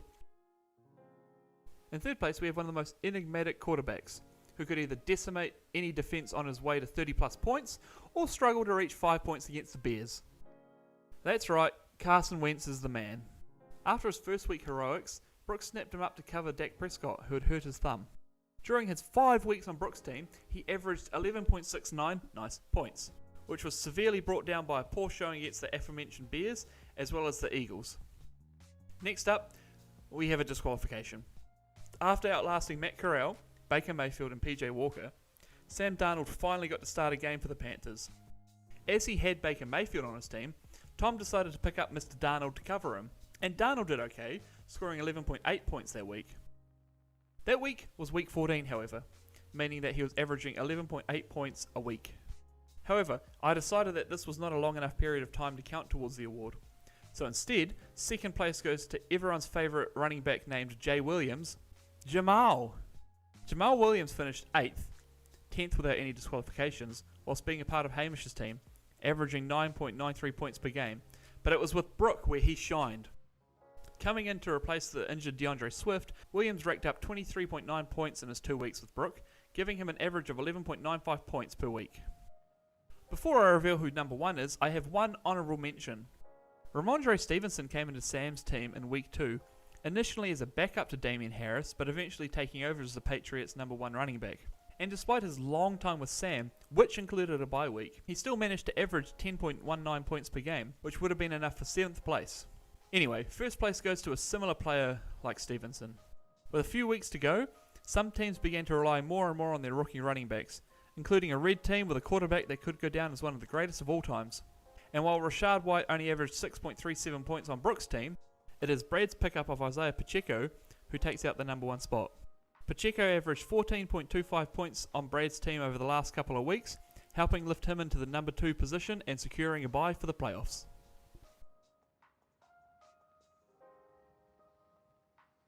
You know what they say, One Man's Trash is our next award. This goes to the player who scored the highest amount of points for a team they were not originally drafted to. To dispel any confusion about this award and the previous one, this one is only for players who were originally drafted to a team, whereas the previous award was for the undrafted players. Last year, Mark Andrews won this award, scoring 179 more points for Brook than he did on Liam's team. However, this year, I'll be focusing on the difference in averages, so that players who are dropped and picked up early on don't get the advantage. In third place, we have tight end Hunter Henry, or we would if he had played more than one game for Kane.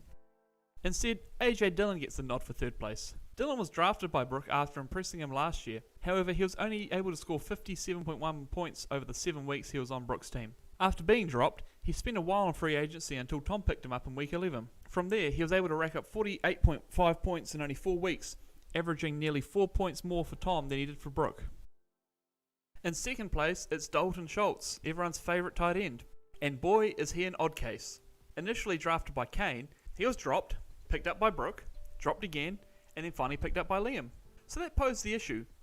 Do we compare Liam Schultz to Brook Schultz, or to Kane Schultz? Thankfully, no matter which Schultz I compare, both lead to Liam getting second place. If we compare Brook Schultz to Liam Schultz averaged nearly 5 points more on average than Brook Schultz. And for Kane, a massive 5.34 points more. But that wasn't enough for first place. Oh no, that goes to Damian Pearce. After being drafted by Brad, he lasted 1 week before being dropped. Why didn't this get disqualified like Hunter Henry? Well, free agency pickups are more likely to be one and done, whereas draft picks aren't. Also, I make the rules, so shh. Anyway, once Sam picked up Pearce, his production picked up as well, and he nearly ended up averaging 7 points more for Sam than he did for Brad, which means that he was nearly averaging 12 points per week for Sam. Inversely, sometimes one man's trash is another man's dumpster fire, and these 3 players did so much better on their old team. In third place, we have Jamal Williams. I know I mentioned it earlier, so I'll keep it brief. Williams averaged 3.22 more points for Brook than he did for Hamish. In second place, we have Dawson Knox. Knox was drafted by Brook to be his Kelsey cover, but after 4 weeks, he was gone after only scoring 23.1 points.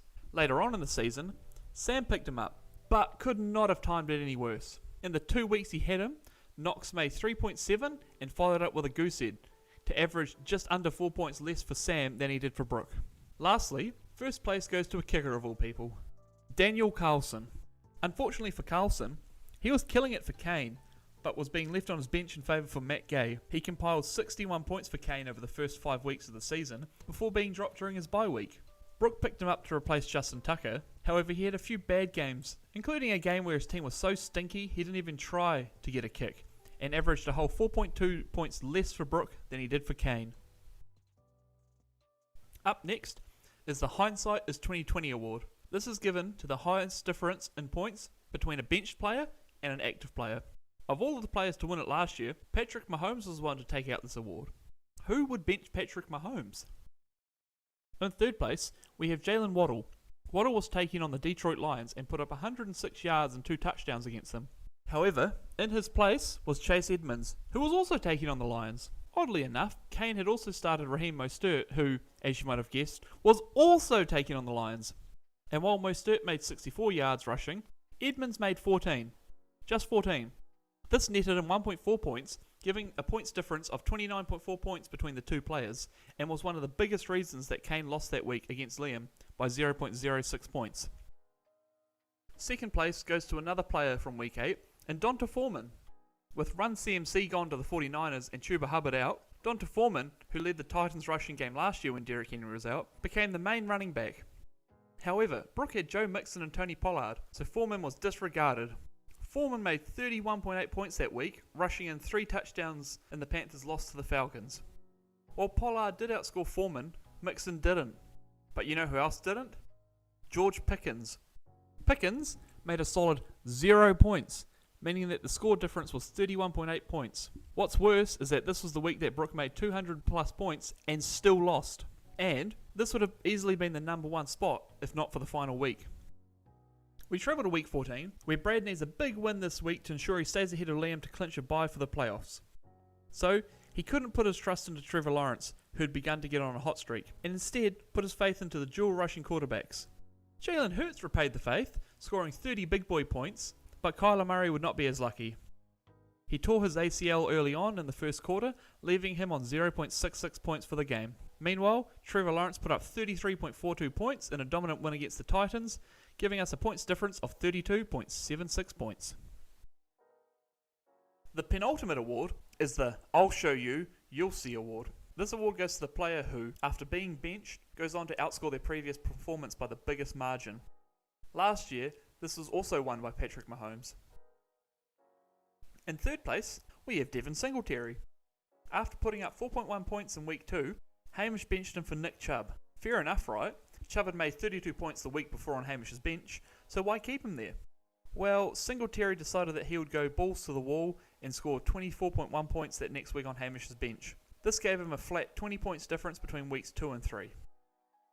Second place goes to a wide receiver who did not have a good initial week with his new team, Amari Cooper. In his first game for the Browns, he could only score 4.7 points for Brooke. So, Brooke decided to give the rookie Drake London a chance. And he took that chance to the bank, making 24.6 points. But he wasn't the only one trying to impress Brooke. Cooper took his performance from last week and improved on it vastly, knocking up 25.1 points the next week, outscoring himself by 20.4 points and getting himself second place in these awards. Before I discuss last place, I have a couple of honourable mentions. Firstly, in week 7, Jeff Wilson only made 5.4 points for Sam's team. Understandably, he was benched, but don't worry, because that next week, Jeff Wilson improved his score by 0.1 points. That's right, he went from 5.4 to 5.5 points the next week. Lastly, in a why the fuck would you trust me moment, Melvin Gordon made negative 2.2 points on Brooke's bench, so Brooke decided, yes, he'll be perfect to start next week. And start him he did. He managed to improve his score, totaling 13.3 points as the Broncos running back number 1, repaying Brooke's faith in him. But you know who should have had more faith in their players? Sam. In week 11, Sam started Garrett Wilson, but he only made 3.2 points. This was the infamous game versus the Patriots where Zach Wilson took no responsibility for losing the game, leading to him being benched for Mike White. So, Sam decided not to start Wilson the next week. Garrett Wilson then proceeded to score 26.4 points, giving him a difference of 23.2 points and giving him the win for this award. Finally, our final award of the night is the Down Since Day 1 award. This award reveals which team would have scored the most points with their original team, taken from their week 1 team. Liam won this last year, which included kicker Josh Lambo, who only lasted 2 games before being cut. In last place, we have Keaton's team. His team was ravaged with injuries, with players like Justin Fields, Jonathan Taylor, Allen Robinson, Cortland Sutton, Mike Williams, and Matt Prater all missing time due to injury, plus the regression of Tom Brady and the LA Rams. This led to his team only scoring 1,613 points. 7th place goes to the overall winner, Kane. Kane, despite having Eckler and Jefferson nearly put up 300 points each, could only get to 1,833 points. Kyle Pitts, Cam Akers and Chase Claypool make up a very disappointing trio, and the issues faced by DJ Moore, Matthew Stafford and DeAndre Swift didn't help either. 6th place belongs to Tom. CeeDee Lamb and Devontae Adams combined nicely for nearly 500 points, but the disappointing seasons of Najee Harris, Mark Andrews and Baker Mayfield dragged Tom's score down. In fact, he only scored 4 more points than Kane, coming in at 1,837. Only 30 more points ahead of him is Sam, our 5th place finish. An over-reliance on running backs, with his only wide receivers being Keenan Allen and Tyreek Hill in week 1, and the regression of Russell Wilson really hurt his points. Even the Miami Dolphins defense, one of his better players, were disappointing. 4th place goes to Brad. Once again, injuries really derailed his team, with Kyler Murray, Jamar Chase and Cooper Kupp missing multiple games, and Javonte Williams only managing 3 full games before his season was over. However, he had both Jalen Hurts and Saquon Barkley just absolutely pumping out points, helping Brad get to 1,955 points. In 3rd place, we have last year's winner in Liam, once again beating off Brad to finish before him. He is the first person on this list to cross the 2,000 point mark, scoring 2,023 points. Having the top running backs in Josh Jacobs, Miles Sanders and Derrick Henry, plus quarterback Joe Burrow and wide receiver Stephon Diggs all scoring 200 plus points really helped him. But once again, Liam suffered from having a player only last 2 games, this time being his other quarterback, Trey Lance. Also, Darren Waller's injury woes didn't make things any better. 2nd place goes to the man, the myth, the married, Hamish. He made 2,050 points off the backs of his QBs and running backs making 200 plus points, and both his kicker and defense making 100 plus points. The only disappointment came in the form of Michael Thomas and his season-ending injury, although Cole Kmet's 105 points also stick out. Which means that number 1 this year goes to Brooke. Having the number 1 tight end in Travis Kelce helped a lot, but so did having Patrick Mahomes score 300 plus. Along with that, his kicker and defense put up over 175 combined points. However, his team was not without flaws, with Rashad Penny only putting up 50 points before getting injured, Matt Ryan being disappointing, and the usual reliable Mike Evans only making 157 points. Well, this wraps up another successful year of fantasy football. Congratulations again to Kane for winning this league, and thank you for watching this video. And I'll see you guys all again tomorrow for some lovely Madden action, where us Doiz return to franchise mode. See you later, guys.